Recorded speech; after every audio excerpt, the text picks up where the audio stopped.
Folks, welcome back.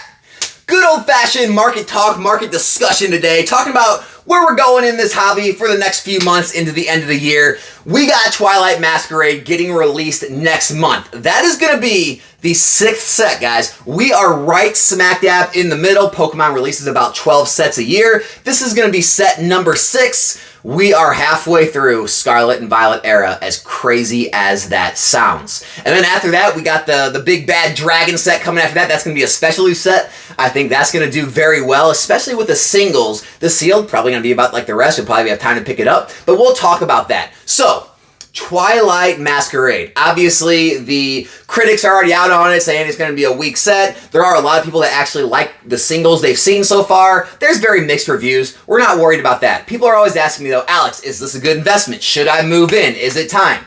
So, we're not in COVID era anymore, right? You don't need a race to pick things up pre-release or at release. This isn't One Piece or Star Wars or Dragon Ball or these other TCGs that you got to really rush to get it released or pre-release because it's going to go to the moon afterwards so they don't print enough supply.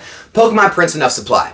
And so you're most likely will be able to find this less after release. I'm sure it'll drop down low 90s or high 80s. Maybe it even gets down the mid or low 80s. But you will most likely be able to find this for less. Now, the great part about Pokemon, especially English Pokemon, you don't have to worry about what anyone's saying. You know, like, oh, I got this price, or I got that price, or I had this special deal, I got this special relationship, right? It's not like Wall Street where, you know, all the big guys all plan to make moves and get better pricing and buy the shares at less cost. You don't have to worry about that with Pokemon.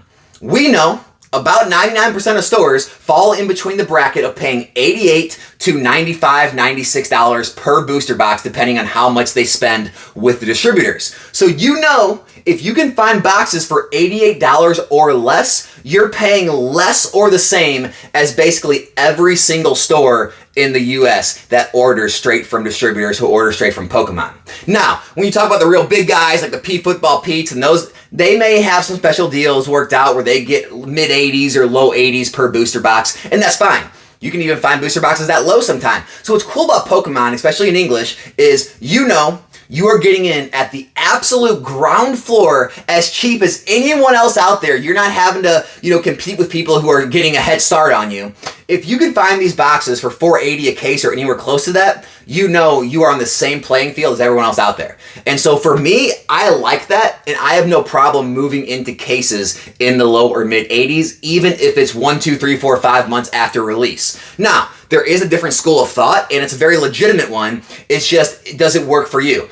A lot of people like to sort of time the market, which I know it sounds bad, timing the market. You should always have more time in the market than timing the market. But with Pokemon, you sort of can.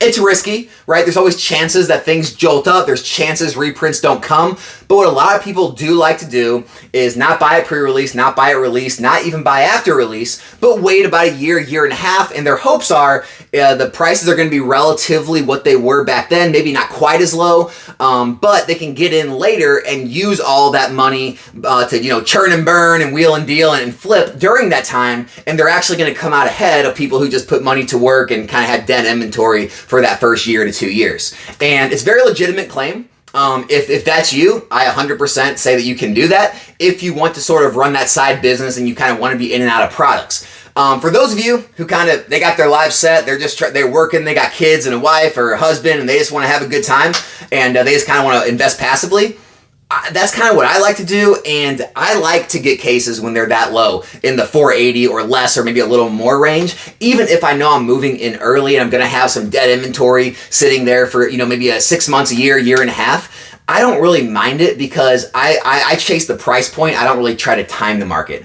But you can do either way, and you can be successful either way. Obviously, you know, the churn and burn is going to take a little more work than passively investing, but you will definitely make more money, you know, doing the churning, burn, and flipping style than you will passively investing. So it's whatever works for you.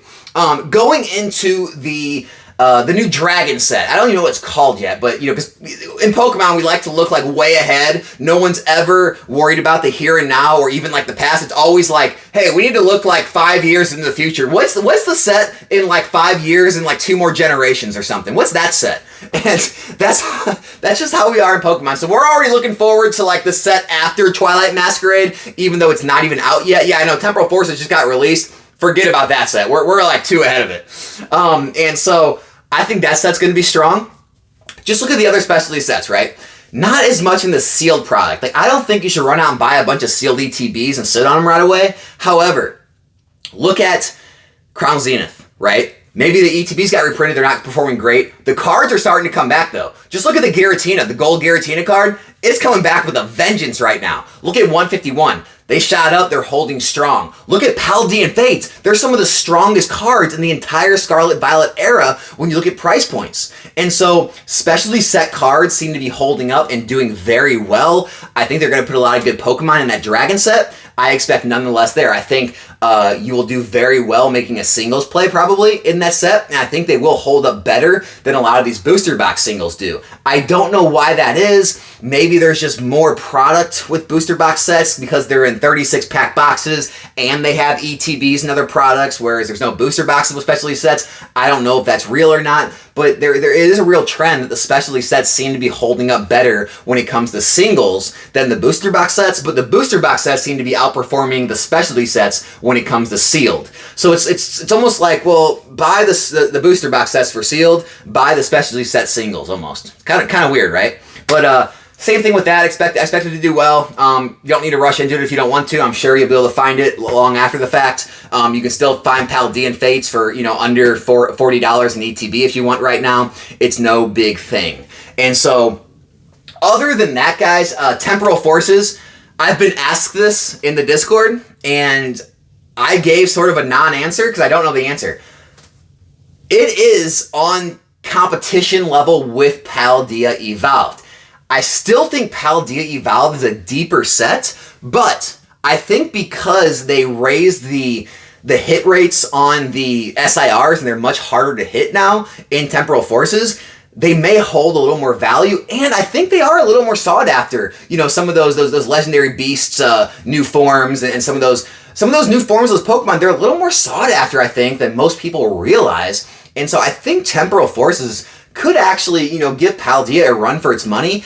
I personally, if I had to pick one, I think Paldea will still edge it out, but I think Temporal Forces is an easy 2 for me, and then it probably goes Paradox as number 3 right after that. And so those are the sets I'm kind of eyeing. Now, listen, Temporal Force is still brand new. All of these things can still get reprints. I'm not telling you to rush out and FOMO. All I'm saying is, if you're a long-term investor, you're not worried about having quote-unquote dead money locked up and you want to chase good price points, I would say if you can find, Temporal Forces in the low 90s, high 80s, something like that, it's not the worst idea in the world to hold on to some of that. We just don't know what could happen in the short term. And that's kind of the risk you take if you are going to wait on sets, is you don't know when this sentiment's going to change, right? When this whole Scarlet Violet era sentiment will change. Just like we've seen in the past. We've seen it with XY, Sun and Moon last year. The tag teams, the waifus, right? We've seen it now with the alt arts, with the Sword and Shield boxes. When the sentiments change, prices move very quickly. And so if the sentiment around Scarlet Violet era does change at some point, you could end up seeing booster boxes run, and you might not be able to get in near the price points you want to. I'm not saying they're going to go to infinity and you're not going to be able to find them, right? But you might not be able to find them under $110 on some of these. It's a very real possibility, whereas you could have bought them for maybe $85 a box when no one wanted them. They were remaining stagnant. Maybe somehow some of these sets don't get a reprint come, and they just never come back down, and they go to 120, 130, 140, and again, it doesn't mean you missed out, right? People who didn't do it, you can still make more, flipping and wheeling and dealing. No one's arguing that. But if you're going to be an investor, I do think there is opportunity, because there's always risks, just like we saw with Team Up,